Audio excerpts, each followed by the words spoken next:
नमस्ते प्रिय मित्रों, आप सभी का स्वागत है हमारे आज के इस सत्संग में। इस सत्संग में हम चर्चा करेंगे उत्साह के विषय में कि कैसे जीवन में उत्साह बहुत ही आवश्यक है और कैसे हम अपने उत्साह को अपने दैनिक जीवन में, अपने आध्यात्मिक जीवन में बनाए रख सकते हैं। तो क्यों ना हम एक प्रार्थना के साथ शुरू करते हैं, फिर हम एक भजन करेंगे और फिर हम बस कुछ ही क्षणों के लिए ध्यान करेंगे और अपना सत्संग फिर प्रारंभ करेंगे। तो आप ये प्रार्थना मेरे साथ दोहरा सकते हैं मन में या ऊंचे स्वर में, जैसे आपको उचित लगे। हे परमपिता, दिव्य माँ, मित्र, प्रियतम ईश्वर, जीसस क्राइस्ट, बाबा जी कृष्णा, लहरी महाशय, स्वामी श्री युक्तेश्वर जी, परमहंस योगानंद जी, सभी धर्मों के सभी संत महाजन, हम आप सभी को हमारे सत्संग में आमंत्रित करते हैं। हमारे जीवन को अपने नित्य नवीन आनंद से भर दें और अपने उत्साह से भर दें। ओम शांति शांति शांति। ये जो भजन हम आज गाने वाले हैं वो बड़ा ही एक तरीके से आप कह सकते हैं उत्साह से भरा हुआ है और सबसे ज्यादा महत्वपूर्ण आनंद से भरा हुआ है। इसके शब्द परमहंस योगानंद जी की कविता समाधि से लिए गए थे और इसके शब्द हैं, इंग्लिश में हम कहते हैं, from Joy I came, for Joy I live, in secret Joy I melt again. मतलब मैं आनंद से आया, मैं आनंद मैं जीऊं और मैं ईश्वर के आनंद में पिघल जाऊं। तो क्यों ना हम बड़े ही उत्साह के साथ, बड़े ही आनंद के साथ इस भजन को साथ में गाते हैं। मैं आनंद से आया, मैं आनंद में जीऊं, मैं ईश्वर के आनंद में पिघल जाऊं। मैं आनंद से आया, मैं आनंद में जीऊं, मैं ईश्वर के आनंद में पिघल जाऊं। मैं आनंद से आया, मैं आनंद में जीऊं, मैं ईश्वर के आनंद में पिघल जाऊं। मैं आनंद से आया, मैं आनंद में जीऊं, मैं ईश्वर के आनंद में पिघल जाऊं। मैं आनंद से आया, मैं आनंद में जीऊं, मैं ईश्वर के आनंद में पिघल जाऊं। मैं आनंद से आया, मैं आनंद में जीऊं, मैं ईश्वर के आनंद में पिघल जाऊं।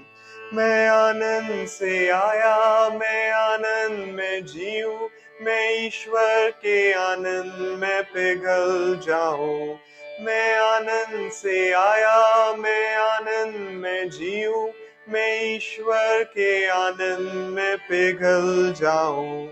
मैं आनंद से आया, मैं आनंद में जीऊं, मैं ईश्वर के आनंद में पिघल जाऊं। मैं आनंद से आया, मैं आनंद में जीऊं, मैं ईश्वर के आनंद में पिघल जाऊं।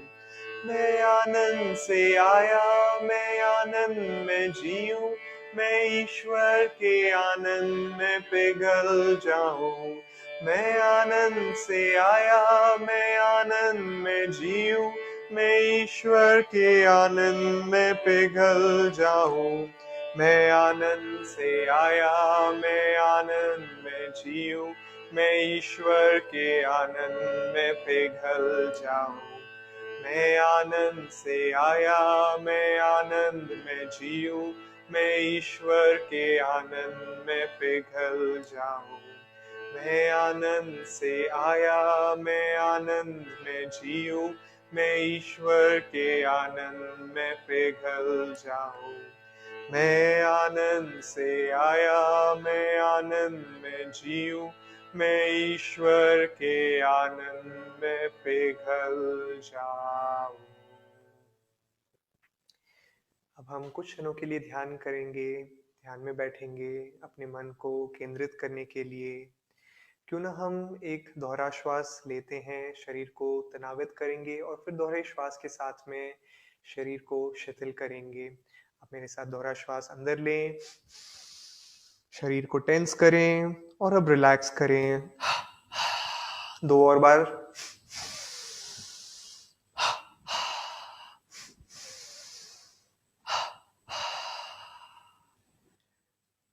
अब हम करीबन 1 से 2 मिनट के लिए ध्यान की अवस्था में बैठेंगे। आप अपने श्वास पे अपने मन को लेके आ सकते हैं ताकि आपका मन एकाग्र रहे और आपके भीतर केंद्रित रहे।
ओम शांति शांति शांति।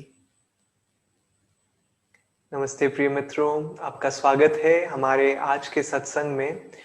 और जैसे कि मैं कह रहा था कि हमारे आज के सत्संग का विषय होने वाला है उत्साह पे, कि कैसे हम अपने जीवन को, दैनिक जीवन को या आध्यात्मिक जीवन को उत्साह से भर सकते हैं।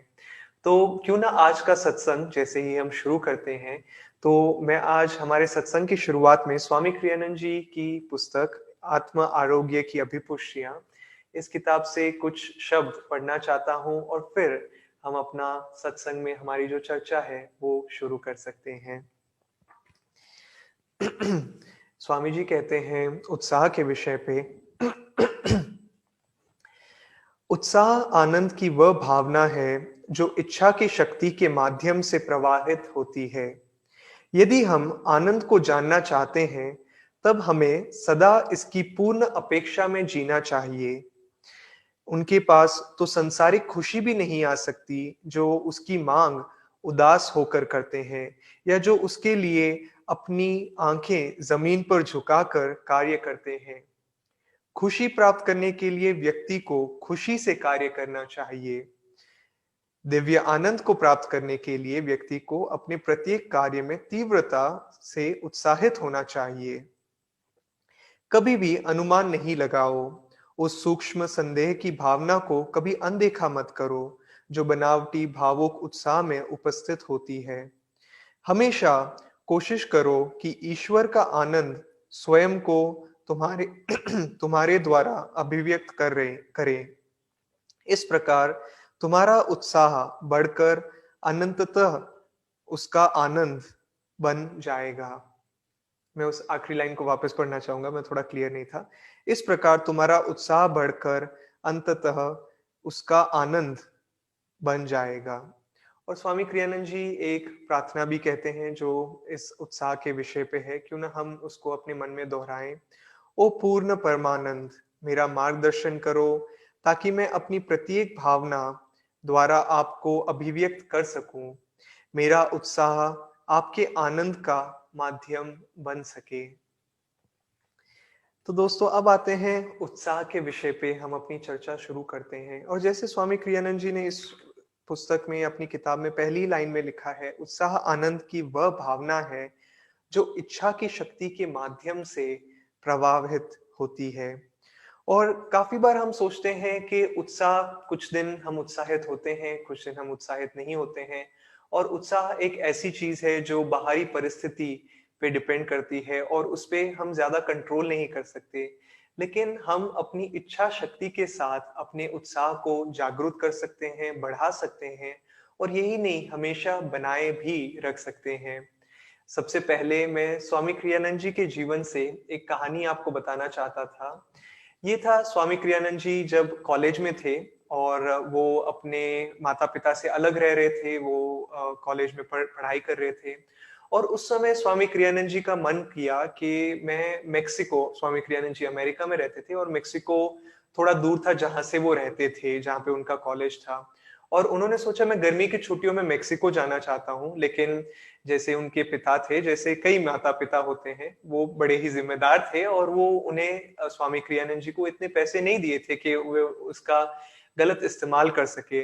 लेकिन स्वामी क्रियानंद जी का जाने का उद्देश्य उद्देश्य मेक्सिको में ये था कि वो वहाँ पे नेचर पे एक सिंपल वातावरण में, सरल वातावरण में जितना हो सके समय बिताकर अपने भीतर जाना चाहते थे उस समय। तो लेकिन वो अपने पिताजी से दूर रहते थे, वो उनसे पैसे नहीं माँग सकते थे, तो उन्होंने सोचा अगर मैं गर्मियों की छुट्टी में अगर कोई काम भी करूँ, तो मैं इतनी शायद मेरी आमदनी ना बने कि मैं उधर तक जाके वापस आ सकूँ या मेरी पूरी गर्मियों की छुट्टियाँ इसी में बीत जाएगी। तो स्वामी क्रियानंद जी ने अपने मन में बड़े ही उत्साह से सोचा कि यदि और मैं इंग्लिश में पहले बोलना चाहूँगा, उन्होंने अपनी ऑटोबायोग्राफी में लिखा है, "if you want to be lucky, meet luck half way." मतलब यदि आप लकी होना चाहते हो, तो ये नहीं कि आप अपने भाग्य को इंतज़ार करें, बल्कि अपने भाग्य को आधे रास्ते पे जाके मिलें। और काफ़ी बार अगर हम अपने जीवन को देखें, तो हम सोचते हैं कि भाग्य ऐसा होता है जो हमारे पास आता है। लेकिन स्वामी क्रियानंद जी ने सोचा कि नहीं, मैं अपने भाग्य को आधे रास्ते जाके मिलूँगा। मतलब क्या? कि मैं खाली नहीं बैठूँगा, मैं अपनी जो ऊर्जा है, वो लेके जाऊँगा, मैं जो अपनी ऊर्जा है, वो बढ़ाऊँगा, जो मैं कार्य करना है जो मुझे वो मैं करूँगा और मैं उस जो भाग्य मेरे रास्ते में आ रहा है उसका सिर्फ इंतज़ार नहीं करूँगा बैठे-बैठे लेकिन उसकी तरफ दौड़ूँगा। और उन्होंने सोचा मैं कैसे कर सकता हूँ अब मैं कैसे पैसे कमा सकता हूँ? तो उन्होंने सोचा कि जो मेरी स्कूल की मैगज़ीन है, जो काफ़ी स्कूल्स में होती है और कुछ स्कूल्स अपनी मैगज़ीन में कोई प्राइज़ेज़ भी रखते हैं कि आपको इस आर्टिकल लिखने के लिए ये इनाम मिलेगा अगर आपको ये प्राइज़ मिले या जो भी है। तो स्वामी क्रियानंद जी ने देखा अच्छा सबसे ज़्यादा प्राइज़ कौन-सी चीज़ में है और उन्होंने कौन से एसे में लिखने में है या जो भी है। तो उन्होंने देखा अच्छा ₹100 का $100 का एक एसे अगर वो लिखें, एक पूरी तरह से एक लंबा एसे लिखें अमेरिकन हिस्ट्री के बारे में, तो वो और अगर वो जीत सके, तो वो $100 के भागीदार होंगे और उन्हें वो $100 उस समय जो जब वो कॉलेज में थे, उस समय के लिए $100 बहुत होते थे। तो उन्होंने सोचा लेकिन कौन लिखेगा अमेरिका के बारे में? और फिर उन्होंने सोचा कि क्यों नहीं? और उन्होंने फिर ये सोचा कि अगर मुझे ऐसा लग रहा है तो कितने लोगों ने इसके बारे में लिखा होगा या कितने लोग सोच रहे होंगे इतने बोरिंग टॉपिक के बारे में लिखने के लिए। तो उन्होंने पिछले कई सालों की जो स्कूल बुक है, जो एनुअल बुक होती है वो देखी और उन्होंने देखा कि कई सालों तक किसी ने भी कोई भी ऐसे नहीं लिखा था इस विषय पे और फिर स्वामी क्रियानंद जी ने सोचा कि हाँ, यदि सिर्फ मैं ही एक एंट्री हूँ इस कॉम्पिटिशन में, तो मेरा जीतना तो बिल्कुल ही पॉसिबल है और मैं ये इनाम जीत सकता हूँ। तो स्वामी क्रियानंद जी ने उस ऊर्जा के साथ में उन्होंने सोचा कि ठीक है, अगर मैं भाग्यशाली बनना चाहता हूँ, तो अपने भाग्य को आधे रास्ते पे मिलूँगा। तो उन्होंने ऊर्जा डाली, उन्होंने एसे लिखा, यही नहीं उन्होंने एक और एसे भी लिखा जो एक कविता थी, एसे नहीं कविता थी और उसमें भी एक $15 का प्राइज़ था और $115 के साथ में वो जीत गए थे और उन्हें लगा कि अब तो मैं तैयार हूँ मेक्सिको जाने के लिए। लेकिन उस टाइम तक उसके बाद में भी उन्होंने यही एटीट्यूड बनाया रखा कि मैं उत्साह के साथ मैं एक भाग्यशाली हूँ और मैं आधे रास्ते तक अपनी ऊर्जा के साथ भाग्यशाली बनने की जो ऊर्जा है, वो डाले रखूँगा। और स्वामी क्रियानंद जी ट्रेन में बैठे मेक्सिको सिटी जाने के लिए और वो बैठे थे आराम से आनंद में और उस समय 2 लोगों ने उन्हें देखा और उन्होंने पूछा तुम कहाँ जा रहे हो? और स्वामी क्रियानंद जी ने बोला कि मैं यहाँ पे जा रहा हूँ। तो उन्होंने बोला अरे हम उस दिशा में जा रहे हैं तो क्यों ना तुम हमारे साथ रुक जाओ कुछ दिनों के लिए, हमारे रिश्तेदार की शादी है और तुम वहाँ पे हमारे घर पे रह सकते हो। और स्वामी क्रियानंद जी को रहने का, खाने-पीने का कोई खर्चा नहीं उठाना पड़ा। तो $100 तो थे ही, अब उनका खर्चा भी कोई उठा रहा था, उन्हें मदद कर रहा था इसमें। और फिर उन्होंने सोचा चलो ठीक है, शादी के बाद में उन्होंने सोचा कि मैं अब आगे बढ़ता हूँ। तब कोई और उस शादी में उन्हें मिले और वो बोलने लगे कि अरे तुम उधर ही तो जा रहे हो, मेरे जो ये रिश्तेदार हैं वो उस दिशा में ही जा रहे हैं, तुम उनके साथ चले जाओ और तुम्हारे खाने-पीने का सबका वो ऑफिस एक्सपेंसेस में आ जाएगा। और एक के बाद एक स्वामी क्रियानंद जी देखने लगे कि जब जब वो उत्साह के साथ वो ऊर्जा डालते, तो वो बार-बार वो जो भी हासिल करना चाहते थे, या तो उसे बहुत ही जल्दी हासिल कर जाते, या कभी-कभार जो चीज़ें लगती थी कि बहुत ही दूर है, अब एक स्कूल के बच्चे के लिए उस ज़माने में $115 इतनी कम समय में कमाना आसान नहीं था, लेकिन वो कर सके क्योंकि उत्साह और भाग्य को आधे रास्ते पे मिलना, वो उन्हें एक फ़ॉर्मूला लगा जो उनके जीवन में कई बार उन्होंने अपनाया। और फिर जब वो आध्यात्मिक मार्ग में आए, वो परमहंस योगानंद जी से मिले, तो उन्हें ये भी रियलाइज़ हुआ कि सिर्फ़ अपनी ऊर्जा ही काफ़ी नहीं होती है, लेकिन ईश्वर की कृपा भी उससे ज़्यादा महत्वपूर्ण है। तो जब-जब वो किसी भी बाधाओं से मिलते, तो वो ये ही नहीं सोचते कि अरे मैं ये कर सकता हूँ, मैं ऊर्जा डालूँगा, लेकिन वो ये भी सोचते कि शायद मेरे पास वो पावर नहीं है, लेकिन ईश्वर के पास वो शक्ति है, और ईश्वर की कृपा से, ईश्वर की ऊर्जा से मैं ये काम करना चाहूँगा और ये हो जाएगा। और काफ़ी बार दोस्तों हमने सुना है, हमने देखा है कि उनका शरीर बड़ा ही दुर्बल होता था स्वामी क्रियानंद जी का, और वो बोलते थे पता नहीं आज का जो मैं सत्संग है वो दे पाऊँगा या नहीं, लेक्चर है जो मैं खड़ा हो पाऊँगा या नहीं, बिस्तर से निकल पाऊँगा भी या नहीं। उनकी तबीयत इतनी खराब रहती थी उनके अंतिम जीवन के अंतिम चरण में। और फिर अचानक से वो कहते थे कि नहीं, मैं नहीं कर सकता, लेकिन मेरे गुरु और ईश्वर मेरे माध्यम से कर सकते हैं। और अचानक से जैसे ही लेक्चर का समय होता, वो तैयार रहते और वो उधर जाके लेक्चर देते, और कभी-कभार 1 घंटा, 1.5 घंटा, और पूरी जो ऑडियंस थी वो एकदम मंत्रमुग्ध हो जाती और प्रेरित भी हो जाती। तो ये चीज़ दोस्तों हमें अपने जीवन में याद रखने की आवश्यकता है कि उत्साह या भाग्य, ये 2 चीज़ें एक तो है कि को काफ़ी हद तक मिली-जुली है। यदि हम, जैसे इस पुस्तक में हमने अभी जो शब्द पढ़े थे, उसमें लिखा हुआ है कि खुशी प्राप्त करने के लिए व्यक्ति को खुशी से कार्य करना चाहिए। दिव्य आनंद को प्राप्त करने के लिए व्यक्ति को अपने प्रत्येक कार्य में तीव्रता से उत्साहित होना चाहिए। और हम काफ़ी बार सोचते हैं कि कोई अच्छी परिस्थिति आएँगी, कम से कम मैंने सोचा है मेरे जीवन में कि कोई अच्छी परिस्थिति आएगी। ये जो मुश्किल सिचुएशन है, इससे मैं बाहर निकल पाऊँगा, या ऐसे हो पाएगा, तब मैं जाके उत्साहित होऊँगा, तब मैं जाके खुश होऊँगा। नहीं, यदि हमें खुश होना है तो खुशी के साथ कार्य करो।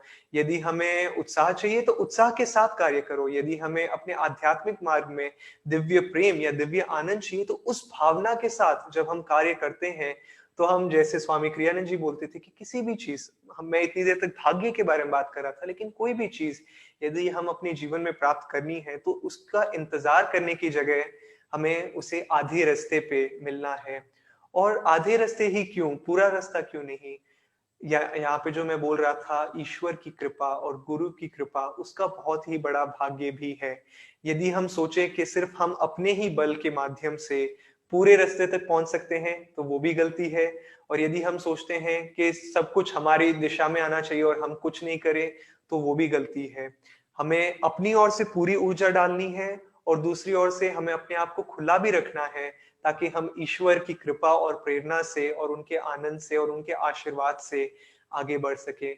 और ये हम दोस्तों, यदि आप आध्यात्मिक मार्ग पे हैं या किसी भी मार्ग पे हैं, जीवन के मार्ग पे, जो एक बार, मैं थोड़ा टॉपिक से डाइवर्ट कर रहा हूँ, लेकिन योगानंद जी से, जो स्वामी क्रियानंद जी के गुरु थे, उनसे किसी ने पूछा कि क्या मैं कभी अपने आध्यात्मिक मार्ग से, अपनी आध्यात्मिक अभिलाषाओं को छोड़ के चला जाऊंगा? और योगानंद जी ने बोला कि तुम कैसे छोड़ सकते हो? हर मनुष्य जो जी रहा है, जो जीवित है, वो किसी न किसी रूप पे एक आध्यात्मिक मार्ग पे चल रहा है। और मैं उसमें कुछ शब्द जोड़ना चाहूँगा कि बस इतना फ़र्क है दोस्तों, कि कुछ लोग जानते हैं और कुछ लोग सच में ऊर्जा डाल रहे हैं अपने आध्यात्मिक जीवन को बेहतर बनाने की, और कुछ लोग न जानते हुए भी एक दिशा में जा रहे हैं, जब कुछ गलतियाँ करके, कुछ सीख-सीख के वो आगे बढ़ेंगे, और फिर वो बोलेंगे कि हाँ, ठीक है, अब यहाँ से मैं अध्यात्म के मार्ग पे आगे बढ़ना चाहता हूँ। लेकिन जैसे योगानंद जी ने कहा कि हर कोई मनुष्य, एक जो जीवित है, जो इस पृथ्वी पे है, या जो हर कोई मनुष्य आध्यात्मिक मार्ग पे चल रहा है। तो अब आते हैं वापस टॉपिक पे, उत्साह के संबंध में कि हाँ, हमें एक बैलेंस लेके आना है, जहाँ पे हम एक संतुलन, जहाँ पे हम अपनी ऊर्जा भी डाल रहे हैं, लेकिन हम इतना भी हम में ना खो जाएँ कि ये सिर्फ मैं करना चाहता हूँ। काफ़ी बार हम जब अपना बिज़नेस चलाते हैं या हम अपनी जॉब करते हैं, तो हम सोचते हैं कि अरे! मुझे ये करना पड़ेगा, मुझे वो करना पड़ेगा और उसकी वजह से काफ़ी स्ट्रेस होता है और कई बार आध्यात्मिक लोग गलती से ही सही ये सोचते हैं कि सब कुछ ईश्वर है, सब कुछ वही करेंगे, मुझे कुछ करने की ज़रूरत नहीं है, सब कुछ मोह-माया है और वो फिर कुछ ऊर्जा भी नहीं डालते हैं। और दोनों में एक बैलेंस लाने की ज़रूरत है और वो बैलेंस परमहंस योगानंद जी अपनी शिक्षाओं के माध्यम से और हर कोई महान संत किसी न किसी रूप में लेके आते हैं। और जब मैं बोल रहा था कि काफ़ी लोग जो आध्यात्मिक मार्ग पे होते हैं, वो सोचते हैं, "अरे! सब मोह-माया है, मुझे क्या कार्य करने की ज़रूरत है, मुझे क्या ऊर्जा डालने की ज़रूरत है, सब मोह-माया और उत्साह की क्या ज़रूरत है, हर चीज़ तो मोह-माया है, हर चीज़ आज है, कल खत्म हो जाएगी, सब कुछ तो स्वप्न है, क्या उत्साह होने की ज़रूरत?" और ऐसे ही एक बार स्वामी क्रियानंद जी एक योगी से मिले थे और इस योगी के पास कुछ पावर्स थे क्योंकि वो उनकी आयु 130 साल से भी अधिक थी, लेकिन उनका जो अप्रोच था वो काफ़ी अलग था जो अध्यात्म की ओर था और उन्होंने स्वामी क्रियानंद जी ये पुरी में घटी थी ये घटना और ये काफ़ी सालों पहले की बात है। लेकिन स्वामी क्रियानंद जी को उन्होंने बोला कि हमें कुछ भी, किसी भी चीज़ का आनंद नहीं लेना चाहिए और स्वामी क्रियानंद जी ने बोला कि किसी भी चीज़ का नहीं और इस योगी ने बोला नहीं, किसी भी चीज़ का नहीं।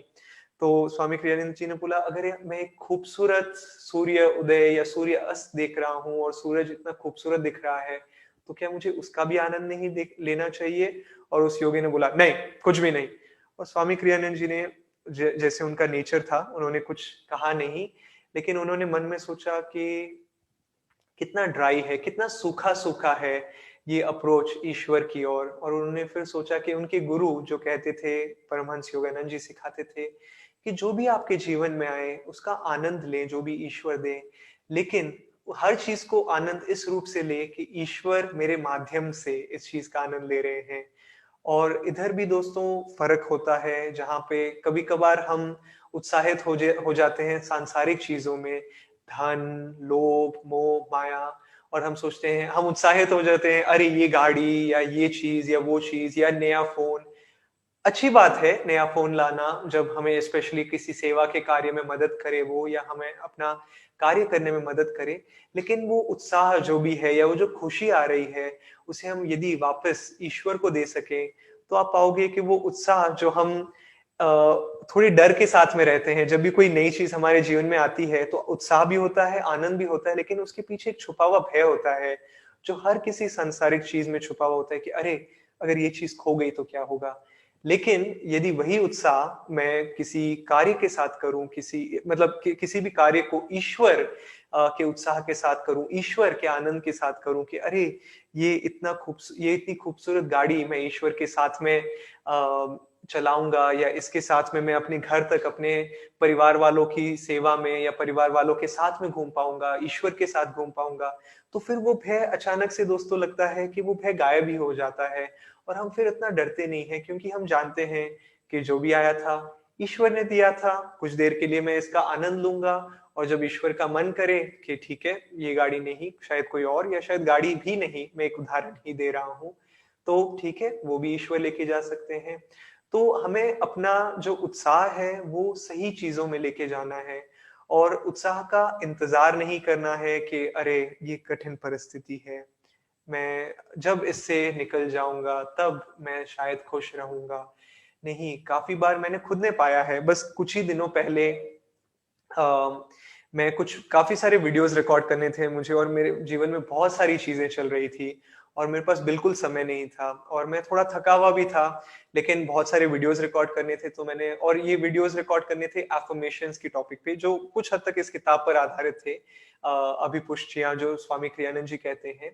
अफ़र्मेशंस वो होते हैं दोस्तों जहाँ पे हम मेंटली और ज़ोर से हम कुछ शब्दों को बार-बार रिपीट करते हैं ताकि हम उन चीज़ों उस चेतना के साथ मिल जाएँ। जैसे हमने उत्साह के बारे में आज पढ़ा मैंने शुरू में, तो उसके लिए एक अभिपुष्टि जो स्वामी जी ने लिखी है, जो हम बार-बार रिपीट कर सकते हैं, वो है, "जो सब कुछ मैं करता हूँ, उसमें मेरा उत्साह अनंत का आलिंगन करने के लिए उड़ान भरता है।" और मैं ये बार-बार फिर दोहराऊँगा, पहले ऊँचे स्वर में, जो सब कुछ मैं करता हूँ, उसमें मेरा उत्साह अनंत का आलिंगन करने के लिए उड़ान भरता है। और फिर धीरे-धीरे स्वर को कम करते हुए फिर मैं मेंटली करूँगा और फिर अपने मन को कुटस्थ की ओर लेके आते हुए मैं इन शब्दों को बार-बार दोहराऊँगा। और ये एक तकनीक है जो योगानंद जी ने सिखाई थी, जहाँ हम काफ़ी बार आपने पाया होगा अपने दिमाग में कि कुछ ख़्याल चलते जाते हैं और हमारे पास कंट्रोल नहीं रहता है। और इन अभिपुष्टियों से, इन अफ़र्मेशंस के साथ में एक तो हम उस चेन को तोड़ सकते हैं और फिर उसके बाद में उसे सकारात्मक विचारों के साथ में रिप्लेस कर सकते हैं। तो ख़ैर मैं काफ़ी सारे वीडियोज़ क रिकॉर्ड कर रहा था इंग्लिश में एक अफ़र्मेशंस कोर्स के लिए। और शुरू के 1-2 वीडियोज़ में सोच रहा था कि अरे!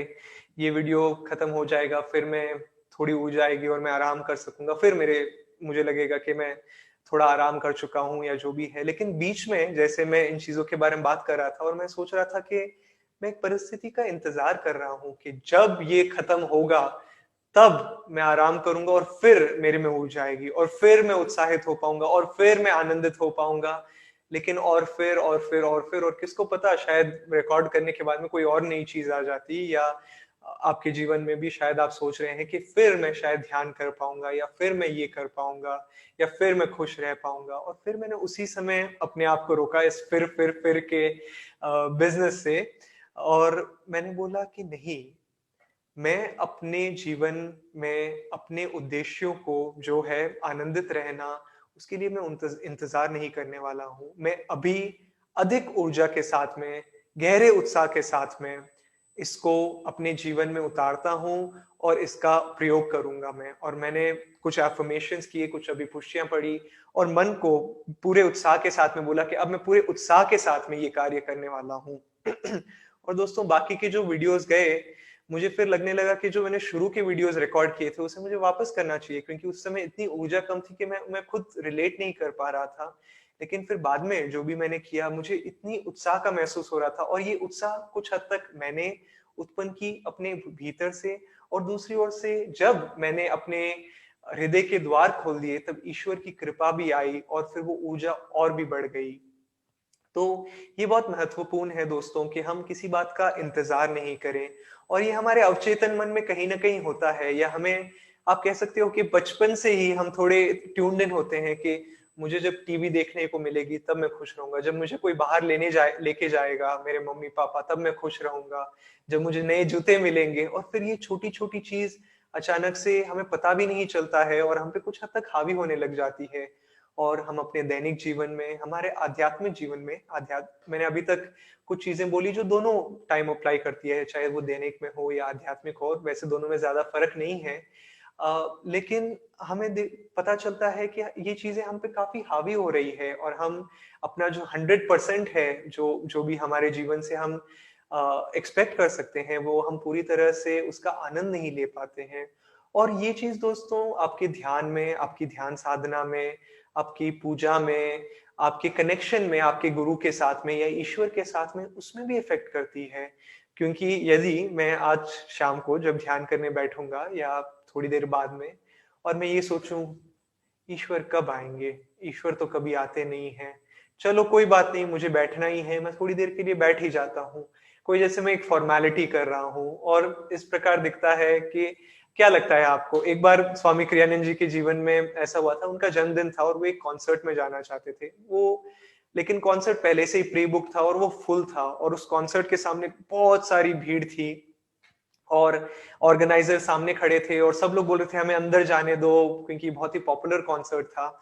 और सब लोगों को ये ऑर्गेनाइजर बोल रहे थे कि नहीं नहीं, पैक्ड है, फुल है, खड़े रहने की भी जगह नहीं है, हम आपको अंदर नहीं लेके आ सकते। और जैसे ही स्वामी क्रियानंद जी को मौका मिला, उन्होंने बोला लेकिन आज मेरा जन्मदिन है, बड़े ही उत्साह के साथ में, मेरा जन्मदिन है। और उनका जन्मदिन था और सब लोगों ने घूम के देखा और ऑर्गेनाइजर्स ने बोला सिर्फ तुम अंदर आ जाओ। और किसी ने कुछ नहीं बोला, बाकी की जो ऑडियंस थी जो अंदर जाना चाहती थी उसने कुछ नहीं बोला, उन्होंने कुछ नहीं बोला, ऑर्गेनाइजर्स ने कुछ नहीं बोला, सिर्फ उनको बोला कि तुम अंदर आ जाओ। और उत्साह के साथ में उन्हें अंदर आने की अनुमति मिल गई और वो उस कॉन्सर्ट में यही नहीं कि उन्हें जाने का मौका मिला, उन्हें ऐसी एक अच्छी सीट मिली जहाँ पे वो उसका पूरा आनंद ले सके।